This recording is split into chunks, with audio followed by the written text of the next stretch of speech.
Hi, it's Glenn Dietzel here, the editor-in-chief of Lifestyle Entrepreneur Magazine, and I'm really excited today to be interviewing Daphne Clarke-Hudson, a rock star radio and TV show host, and she's also a reinvention and transformation coach and speaker. So I'm going to be interviewing Daphne here for a few moments here, and I'm really excited. So Daphne, thanks for joining me live on our interview together.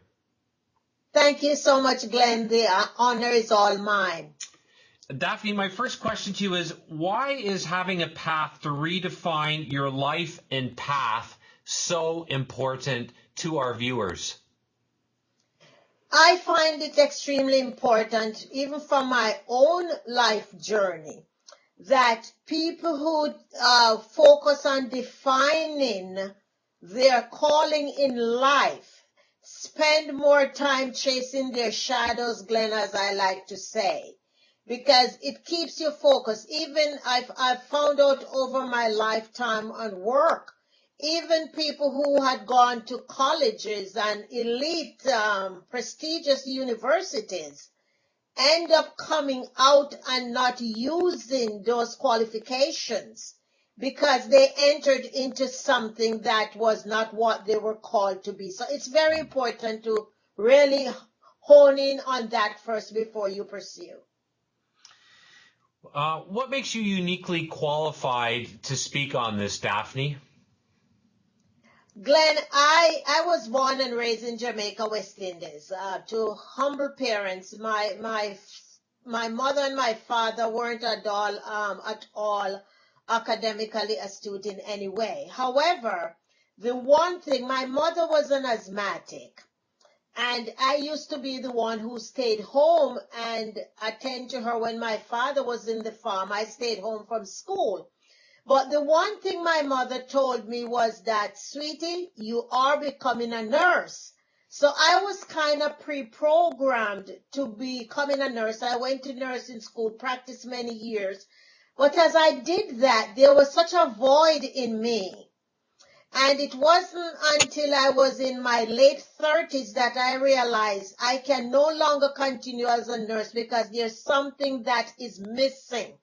So I went after finding out what that something was. And it took me on a rocky road, which ended up to be a pleasant paved road. But when I started, the journey was like it was a trail, a rugged trail, because I didn't know what this something was that I was looking for. So over these many years, 20 plus years, I have thankfully identified what my calling and purpose in life is. And now I have pursued other certifications and qualifications that can help me spread the story to others. So my personal experience, for one, when I speak with someone about this topic, I am speaking from an authentic place, my core being. I know, like I know my name, that what I am doing is what I'm called to do, and that's what I encourage everybody to do. Interesting, Daphne. You've got a formula to help people find their passion, their destiny, their calling. Could you share some of that with us right now? My first step is to encourage people to spend quiet time with themselves. Some people call it meditation, some say prayer. Some is just sitting down, closing your eyes and don't even know what you're doing. But it is in the stillness that it begins, because we live in a world of busyness. There is so much busyness around us and sometimes the noise inside of us. And it can prevent us from receiving those downloads from the universe. So that's my first step. Set your intentions. Know what you are about. Don't focus on what somebody else is doing. Know what you are called to do. And I am such an advocate for journaling. Write your thoughts down.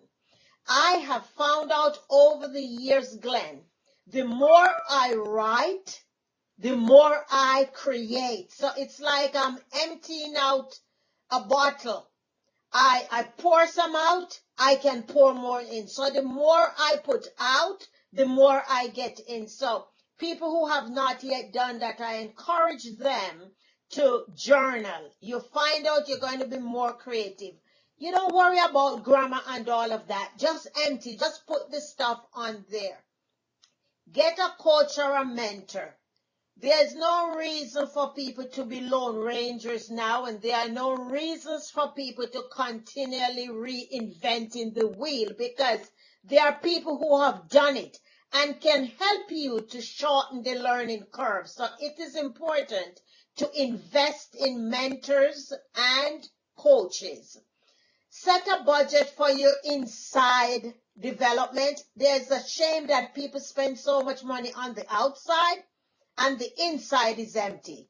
So when you set your budget, I always tell my clients, what about the budget for your inside development? Because that is supposed to surpass your wardrobe. The next thing I want people to do is pay special attention to your health. Garbage in, garbage out. I don't care what you were brought up eating. It comes a time when you have to modify what's going on, because if you're called to deliver a destiny, you got to be healthy to do that. So yes, I have a sweet tooth, and I grew up on a lot of Jamaican food, and it's still good. But the one thing I realized the other day, I was speaking with a childhood friend, and I realized I was born and raised on organic foods and didn't even know it, Glenn. So like a friend of mine said to me one day, girl, you can make a gourmet meal out of rocks, because I just need some vegetables and I'm fine. You think it's a filet mignon. And I encourage people to pay attention to their health and their nutrition. Find your true spiritual connection. Whatever you want to call it, new age, old age, I don't care what label you put on it. I just need you to find it and connect to it. Be flexible and adaptable. If you're doing the same thing over and over, you're going to get the same result. And there are more than one ways to be a winner. And it does not necessarily mean it's your way. So when somebody has something new, try and adopt. Be open. If you try it and it doesn't work, you go back to what you were doing before. Ask for help.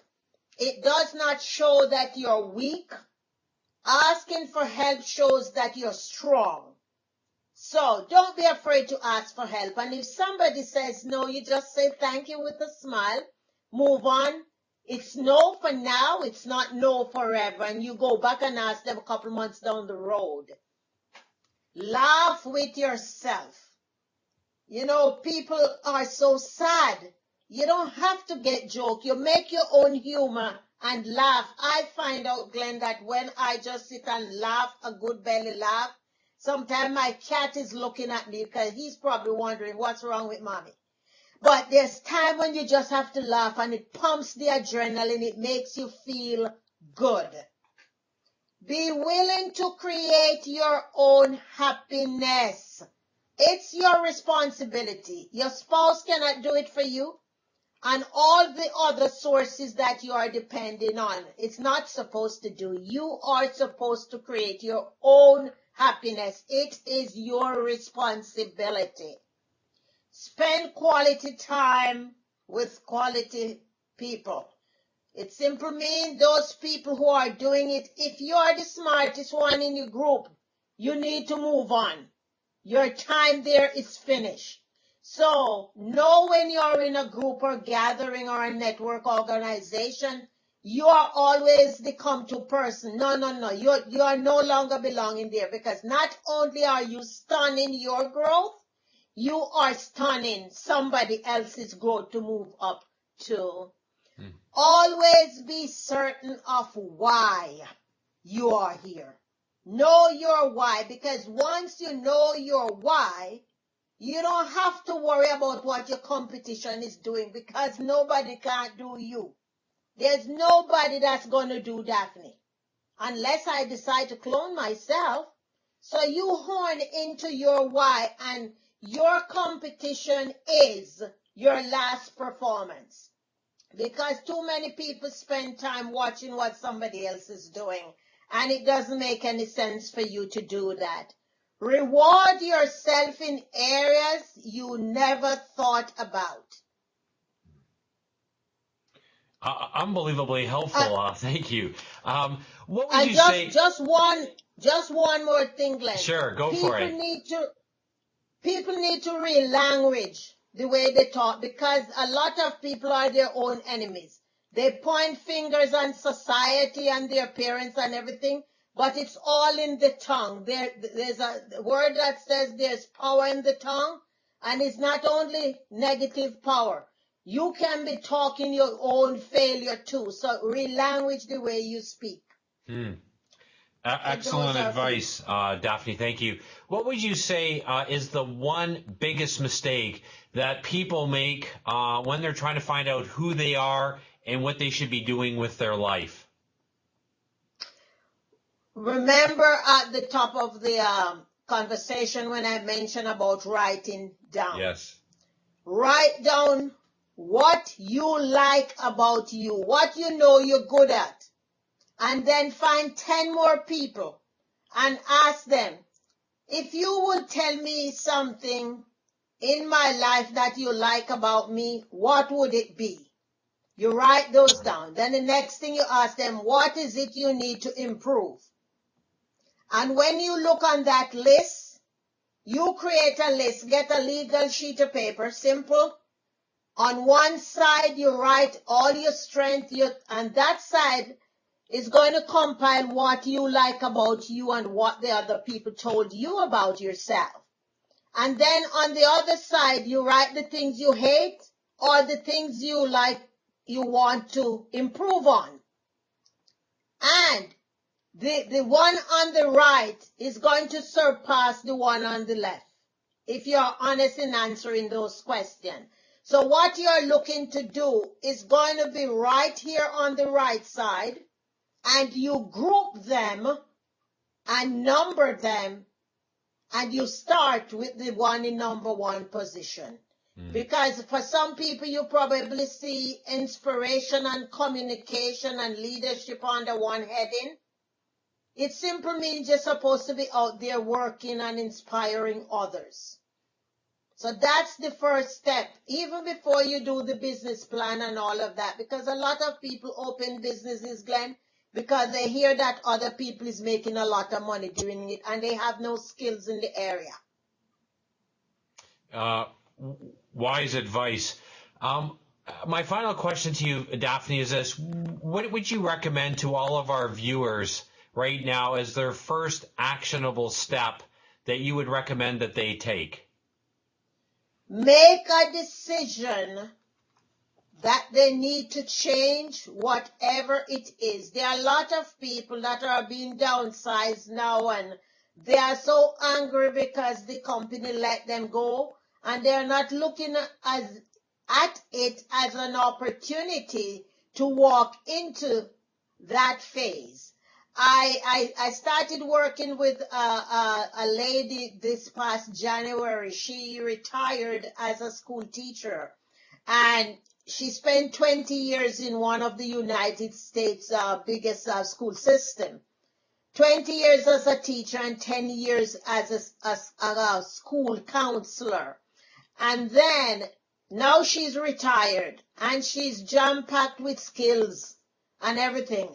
And she's in need of nothing financially. When you look at the material things, she has everything. But she has a gift, so many gifts that she can use to empower people's lives. And a few weeks ago, she wrote me a letter and said, she's so thankful that she lives in Colorado, and she had to find me in Connecticut, and she wished I could clone myself, because everybody needs to have a mentor and a coach like me. And she said that because it was rough when we began working together. And she thought because she had everything, she didn't see anything else that would be useful in her life. And she has gotten such a rude awakening in a short time. And yesterday we had our meeting, and she said, wow, I can't believe where I am now. I'm excited about launching my new business because now she got the light. The light is up, and now the light bulb is shining so bright, and she's ready to pass on part of her legacy to other people. And not too many people, Glenn, are alive when their legacy can be implemented. So whatever you're doing, you make sure you're working toward your legacy. It doesn't mean that it is fully implemented before you pass on, but it would be a good thing just to start, and others will carry it on. Daphne Clarke-Hudson, thank you so much for your advice. I appreciate it. And for our viewers, we have a special gift for you. Just text the word GIFT, G-I-F-T, to 248-469-4376. 248-469-4376, if that's coming out backwards to you. I am saying that to you right now. Make sure you type out the word or text us the word GIFT, G-I-F-T, to 248-469-4376. Once again, Daphne, thank you so much for your time today, and thank you for such a great interview. Thank you so much, Glenn, and continue success with the magazine. Thank you.